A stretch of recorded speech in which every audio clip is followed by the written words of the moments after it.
Para Sudaners, kumaha kabarna? Damang sadina dengan saya si Otong kembali lagi di channel Ningali Film. Pada episode kali ini, kita akan melanjutkan alur cerita dari film Pendekar Penghalana untuk bagian yang ketiga.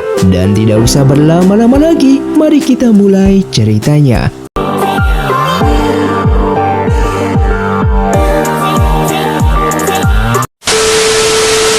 Film pun dilanjutkan dengan diperlihatkannya Fan Xian membawa jasad Teng Zi menggunakan peti mayat untuk dibawa pulang ke rumahnya. Di sana ia pun menemui istrinya Teng Zi dan dengan berat hati ia mengatakan bahwa suaminya itu telah meninggal dunia saat bertarung melawan seseorang yang mencoba membunuhnya. Di sini istrinya Teng Zi juga tidak bisa menyalahkan Fan Xian karena Teng Zi sempat mengatakan kalau Fan Xian sudah dianggap seperti keluarga sendiri.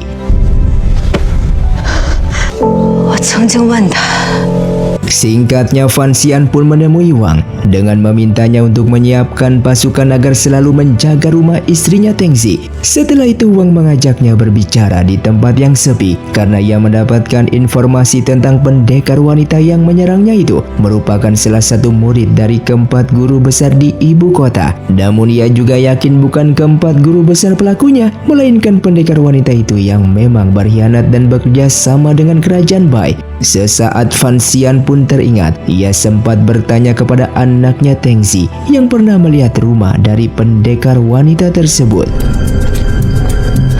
Kemudian mereka pun sampai di sana dan melihat tempat itu berantakan seperti bekas pertarungan. Lalu mereka menemukan sebuah plakat di tanah. Wang yang melihat plakat itu seketika teringat karena pernah melihat simbol itu di salah satu berkas milik Tuan Mo, pemimpin divisi kelima. Lalu Fan Xian pun memerintahkannya untuk segera mengecek berkas tersebut.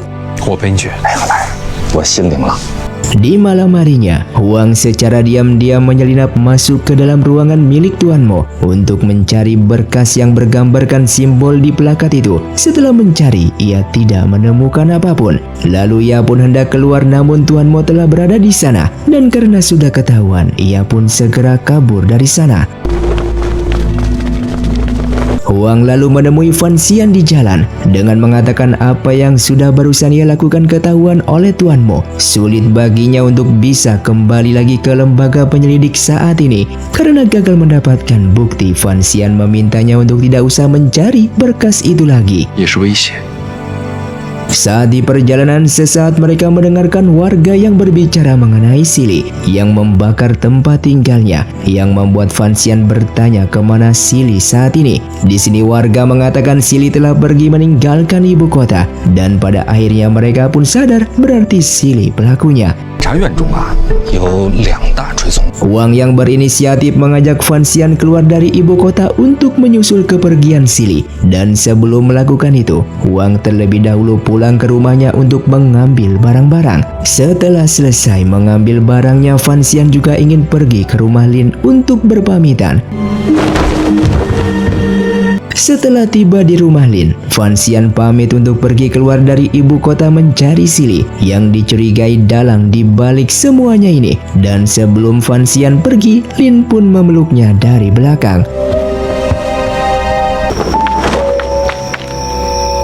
Lalu keesokan paginya mereka berdua mulai berangkat. Baru saja berjalan, Tuan Mo bersama pasukannya menghalangi mereka untuk menangkap Wang atas tuduhan pengkhianat lembaga penyelidik. Lalu Fan Xian menunjukkan plakat divisi ketiga karena ia yang menjadi pemimpin divisi ketiga saat ini jelas lebih tinggi jabatannya daripada Tuan Mo.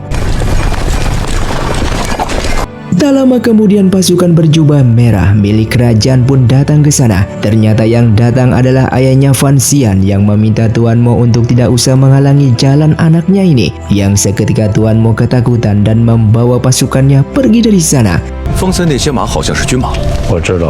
Sementara itu pasukan divisi kelima bertanya kenapa bisa ayahnya Fan Xian Menteri Keuangan membawa pasukan milik kerajaan. Tuan Mo menjawab Tuan Fan dan sang raja merupakan sahabat lama. Satu-satunya menteri yang disegani sang raja sekaligus yang boleh menggunakan pasukan kerajaan hanyalah ayahnya Fan Xian.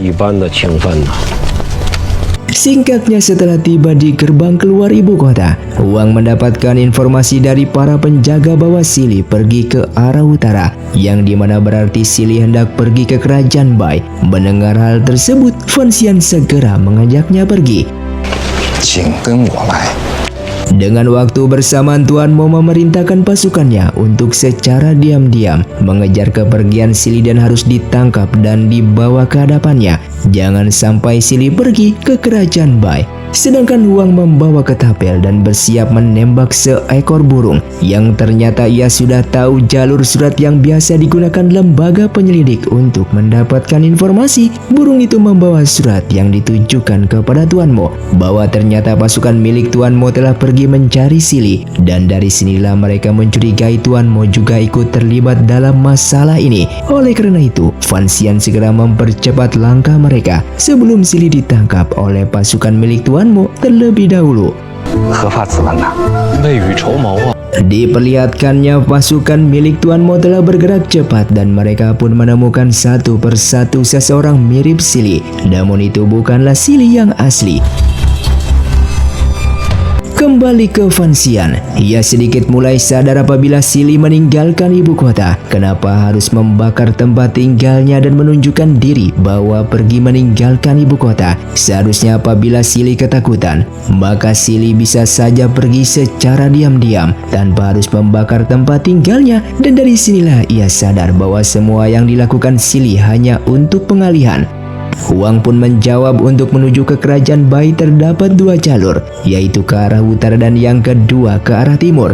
Namun arah timur harus memutar jalan dan melewati kota tempat tinggal Fan Xian. Untuk melewati jalur timur berarti mereka harus kembali lagi ke ibu kota. 众人视线被吸引之时，就是销声匿迹的最。 Dan ternyata memang benar Sili kembali lagi ke ibu kota. Ia pun mempersiapkan kereta kudanya dan hendak keluar melewati jalur timur. Pasukan ibu kota yang berjaga tempat menahannya. Namun ia berpura-pura sakit parah yang menyebabkan lolos dari penjagaan dan segera pergi ke arah timur. Singkatnya, Sili singgah di penginapan untuk beristirahat setelah berjalan seharian. Dan tak lama setelah itu, mereka berdua juga melewati tempat tersebut. Huang sesaat mengajaknya beristirahat sebentar di penginapan itu juga, tanpa mereka sadar bahwa Sili berada di sana. 大人，进去看。 Sili yang ingin pergi mengambil minum tak sengaja melihat Huang bersama Fan Xian di sana. Ia pun menjadi ketakutan dan bersembunyi di balik pintu. Lalu setelah itu mereka berdua pun hendak makan. Namun sesaat Fan Xian menyadari di makanan itu terdapat racun. Setelah itu ia pun pergi menemui pemilik penginapan dengan menunjukkan Huang telah tewas akibat keracunan. Yang seketika pria di sana ketakutan dan mengaku bahwa ia disuruh oleh seorang wanita untuk memasukkan racun ke dalam makanan mereka. Di sini Huang seketika terbangun untuk mengecek kamar wanita yang dimaksud, dan pria itu ketakutan melihat mayat yang hidup kembali. Saat masuk ke dalam kamar itu, Huang menyadari wanita yang dimaksud pemilik penginapan adalah Sili. Ia bisa mencium parfum yang biasa digunakan oleh Sili. Mereka pun segera pergi mengejar menggunakan kuda. Setelah tiba di ujung jalan, siapa sangka Sili sudah menunggu kedatangan mereka. Sili mengatakan ia salut kepada Fan Xian yang bisa menyadari pengalihan yang ia buat. Namun saat ini Fan Xian tidak akan bisa mengejarnya kembali. Tak lama kemudian pasukan miliknya datang ke sana dengan jumlah yang lumayan banyak, dan Sili segera pergi menggunakan kuda. Huang menjadi ketakutan karena ia tidak bisa bela diri. Sedangkan Fan Xian masih terlihat tenang dengan melihat tanah yang tiba-tiba bergetar. Yang ternyata getaran itu berasal dari sebuah pasukan yang hendak datang ke sana. Sili yang melihatnya pun segera memutar balik arah, namun sayang ia sudah terkepung dan tak bisa lari lagi. Sementara Fan Xian telah menghabisi semua pasukan di sana. Lalu ia pun bertanya siapa pasukan yang datang saat ini. Huang pun menjelaskan pasukan yang datang saat ini bernama pasukan hitam, milik pemimpin divisi pertama lembaga penyelidik yang bernama Chen Ping, salah satu pendekar terkuat di ibu kota. Namun Chen Ping jarang menampakkan dirinya. 这都是陛下特许。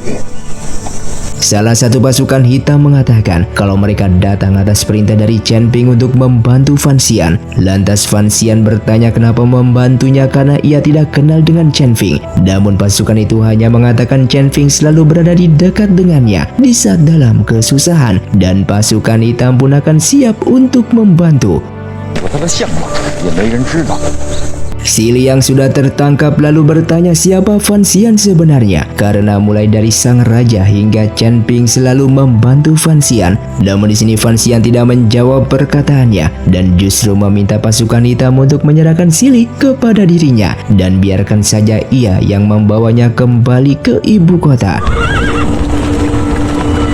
Saat di perjalanan pulang, Fan Xian sengaja menulis sebuah spanduk besar yang bertuliskan saya, Fan Xian berhasil menangkap Sili yang merupakan mata-mata dari kerajaan Bai, dan warga yang membaca tulisan tersebut menganggap Fan Xian adalah pahlawan kerajaan Qing.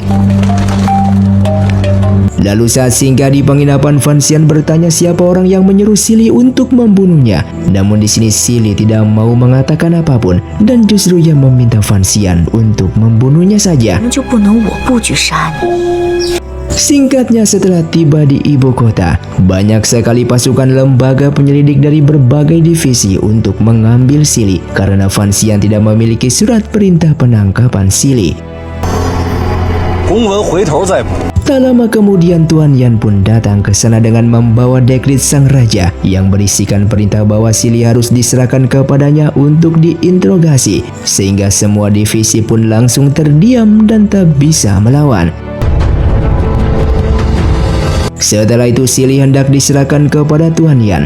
Namun sesaat Fan Xian juga ingin menginterogasinya secara pribadi. Namun di sini Tuan Yan menolak karena sang raja sudah memerintahkan ia untuk mengambil alih dan meminta Fan Xian untuk menunggu hasil interogasi darinya.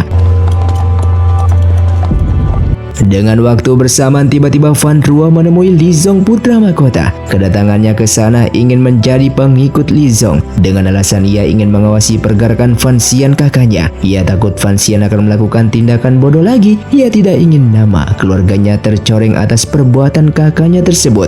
Li Zong yang melihatnya seperti itu menjadi sangatlah terkejut karena bisa secara tiba-tiba ingin menjadi pengikutnya. 真是有趣啊！ Sementara Fan Xian menemui kekasihnya, di sini Lin merasa senang bisa melihatnya kembali dengan selamat. Sesaat Fan Xian bertanya keberadaan Ming Er yang beberapa hari ini tidak pernah kelihatan. Lin pun menjawab bahwa kemarin Ming Er hendak menemui Sili untuk mempertanyakan apakah benar Fan Xian tidur bersamanya atau tidak. Dan setelah itu Ming Er tidak pernah kelihatan. Fan Xian yang mendengar hal itu segera pergi menemui Ming Er di rumahnya karena ia yakin pasti bisa mendapatkan informasi mengenai Sili darinya. Dengan waktu bersamaan Sili telah dipenjara. Ia pun bertanya kenapa Tuan Yan tidak menginterogasinya. Tuan Yan pun menjawab bahwa bukan ia yang akan melakukan itu, melainkan seseorang yang sebentar lagi akan segera datang.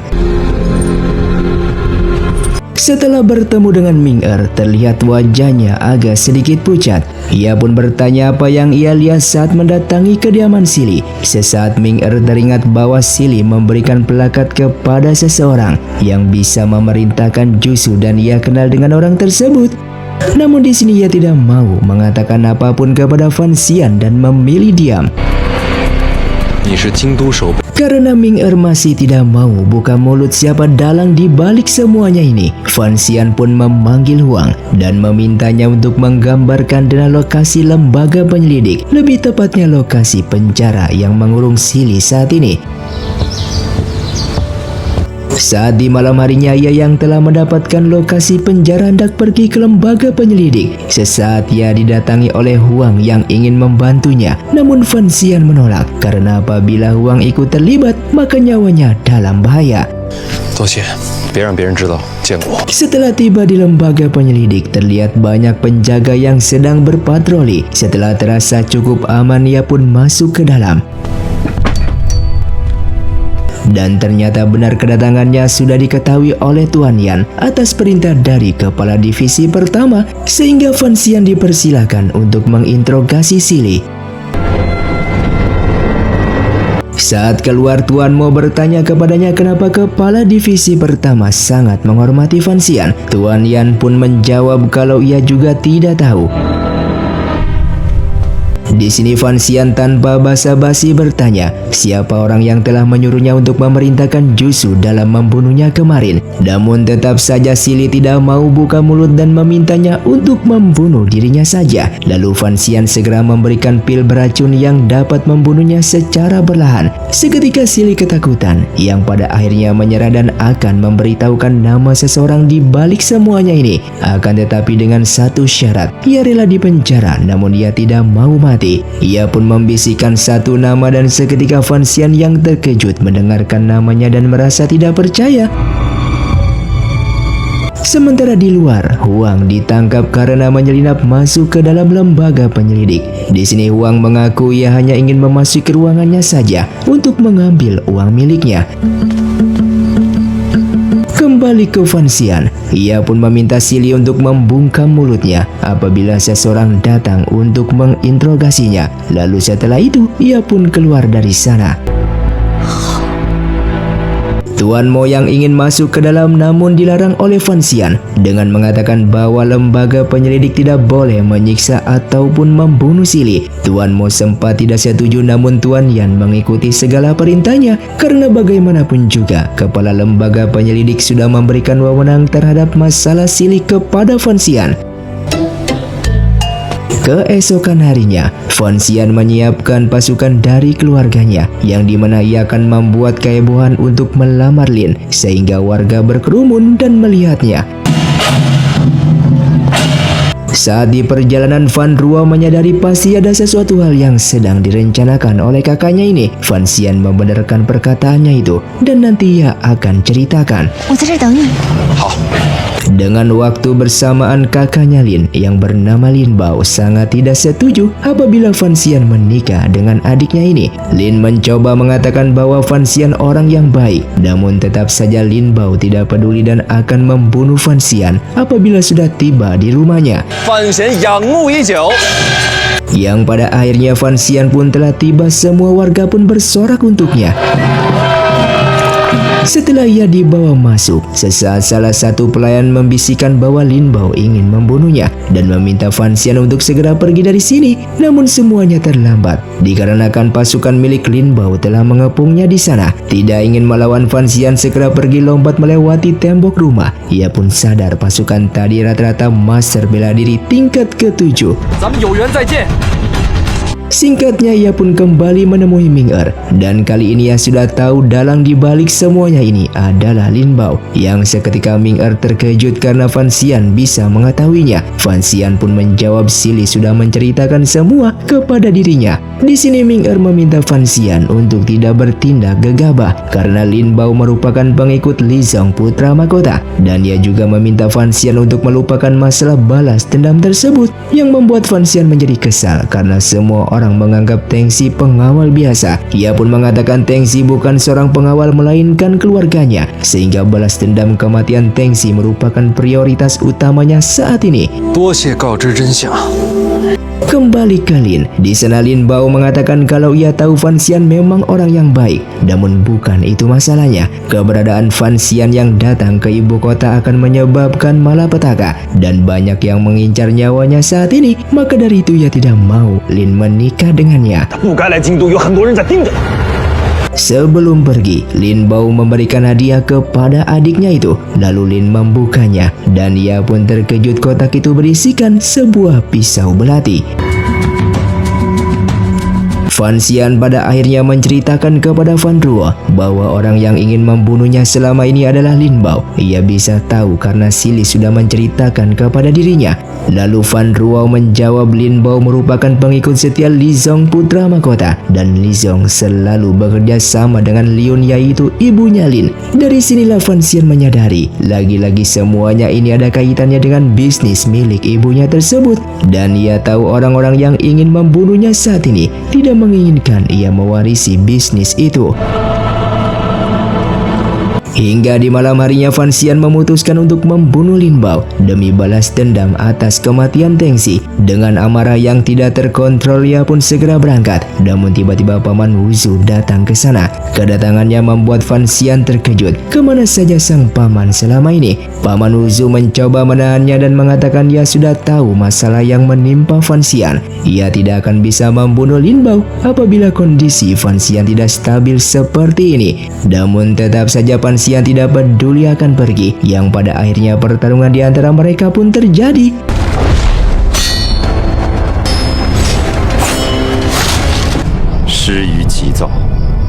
Fan Xian yang kalah bertarung tadi malam dan pingsan, ia pun terbangun di rumahnya dan bertanya kepada Fan Ruo keberadaan Paman Wuzu. Fan Ruo menjawab ia tidak melihat siapa-siapa tadi malam. Lalu ia pun memberikan informasi bahwa Lin Bao saat ini sudah meninggalkan ibu kota. Mendengar hal itu, ia pun hendak mengejarnya. 来找你，他带来消息。 Saat di perjalanan, Ming Er yang sudah tahu Fan Xian ingin membunuh Lin Bao langsung menghentikannya. Karena apabila Fan Xian melakukan ini, maka hubungannya dengan Lin akan menjadi hancur. Namun Fan Xian tidak peduli. 这个家伙善于追踪。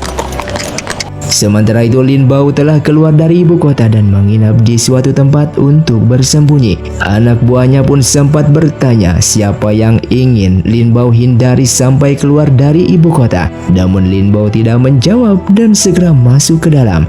顺带，我也想想那。 Lalu tak lama kemudian pasukannya pun mengabarkan ada seorang pria buta datang ke tempat mereka. Ternyata itu adalah Paman Wuzu yang ingin membalaskan dendam karena Lin Bao mencoba membunuh Fan Xian. Lin Bao yang tidak tahu siapa Paman Wuzu langsung memerintahkan pasukannya untuk menyerang. Dan dengan sangat mudahnya Paman Wuzu menghabisi mereka semua, yang membuat Lin Bao merupakan master tingkat ke-8 ini balik ketakutan.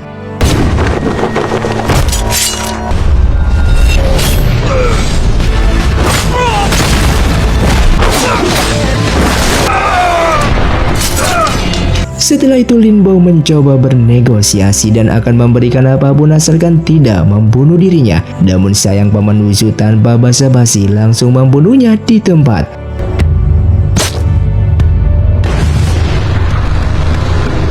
Sedangkan Fan Xian saat ini masih belum keluar dari ibu kota. Ia kepikiran mengenai perkataan Fan Ruo dan Ming Er yang apabila ia membunuh Lin Bao maka hubungannya dengan Lin akan hancur. Lalu Huang meminta Fan Xian untuk tenang dan mencari cara lain dalam mengungkap Lin Bao dalang dibalik semuanya ini tanpa harus membunuhnya. Dengan waktu bersamaan Tuan Mo tanpa sadar terdapat seseorang masuk ke dalam ruangannya dan meletakkan sepucuk surat. Setelah sadar, tiba-tiba ada surat di atas mejanya dan ia pun melihat pintu jendela telah terbuka. Saat melihat isi surat itu, ia pun sangatlah terkejut dan segera pergi ke lokasi sesuai surat itu. Setelah tiba di sana, ia pun melihat Lin Bao bersama pasukannya tewas terbunuh yang disebabkan oleh sebuah pedang. Ia pun sangat terkejut siapa master yang bisa membunuh Lin Bao. Yang diketahui Lin Bao sendiri juga master bela diri tingkatan ke-8. Ia pun membawa jasad Lin Bao ke lembaga penyelidik untuk ditunjukkan kepada Tuan Yan. Di sana mereka melihat luka tusukan di tubuhnya disebabkan oleh sebuah pedang dan mereka pun hendak melaporkan kepada sang raja mengenai masalah ini. 已在眼前。 Di malam harinya, Paman Wuzu mengajak Fan Xian ke suatu tempat dan mengatakan Lin Bao telah ia bunuh. Seketika Fan Xian menjadi marah karena ia yang ingin membunuhnya menggunakan tangannya sendiri. Dan kenapa kemarin malam menghalanginya? Sang paman menjawab, ia tidak ingin Fan Xian mengotori tangannya tersebut. Siapapun yang mencoba mencelakainya akan ia bunuh. Lalu pengemis pun datang meminta uang yang menyebabkan pertengkaran mereka terhenti. 你去江南干什么？ Setelah itu Fan Xian mengajaknya pulang dan menunjukkan kotak milik ibunya yang hingga kini belum ia temukan kuncinya. Paman Wuzu menjawab hanya ada dua kemungkinan. Yang pertama, kunci itu berada di tangan Ibu Suri di istana dan yang kedua berada di rumah mendiang ibunya Fan Xian. Namun ingatan Paman Wuzu mengenai lokasi rumah ibunya itu masih samar-samar karena suatu insiden yang membuat setengah ingatannya menjadi hilang. 瞒住他吗？应该瞒不住。Keesokan harinya Fan Xian yang dipanggil oleh ayahnya, dan di sana sang ayah bertanya apakah Fan Xian yang membunuh Lin Bao. Seketika Fan Xian berpura-pura yang seolah-olah ia juga baru tahu bahwa Lin Bao telah tewas terbunuh. Lalu di saat keluar pelayan memberikan kabar kalau Fan Xian dipanggil oleh sang raja untuk datang ke istana. 林拱之死与我无关，为何找我？ Singkatnya Fan Xian telah tiba di istana kerajaan. Terlihat sang raja mengintip dari balik rak buku, lalu ia pun keluar menemuinya. Di sini Fan Xian diberikan penghargaan, yaitu sebuah jabatan sebagai seorang menteri karena telah membunuh Jusu dan menangkap Sili yang merupakan mata-mata dari kerajaan Bai, dan Fan Xian layak mendapatkan penghargaan tersebut. Setelah mengatakan seperti itu, ternyata sang raja ingin menanyakan apakah Fan Xian terlibat mengenai kematian Lin Bao. Lalu Fan Xian berbohong dengan mengakui ia tidak terlibat, bahkan ia juga baru tahu kalau Lin Bao dibunuh oleh seseorang. Sang raja pun bercerita bahwa Lin Bao adalah orang yang ingin membunuhnya selama ini, dan orang-orang yang ingin membunuhnya tempo hari merupakan ulah dari Lin Bao. Fan Xian pun kembali berpura-pura terkejut. Ternyata jika Lin Bao dalang di balik semuanya ini. 陛下做主。 Sang raja kembali bertanya apakah saat ia menginterogasi Sili kemarin, ia tidak mendapatkan informasi apapun. Fan Xian mengakui Sili yang selalu bungkam dan tidak mengatakan apapun. Sementara itu seorang pria yang bernama Hong Dao datang ke lembaga penyelidik. Ia merupakan utusan dari keluarga Lin. Kedatangannya saat ini atas perintah dari kepala keluarga Lin akibat Lin Bao yang terbunuh. Yang awalnya Hong Dao tidak diizinkan masuk, namun seketika ia menyandra salah satu penjaga di sana dan hendak membunuhnya.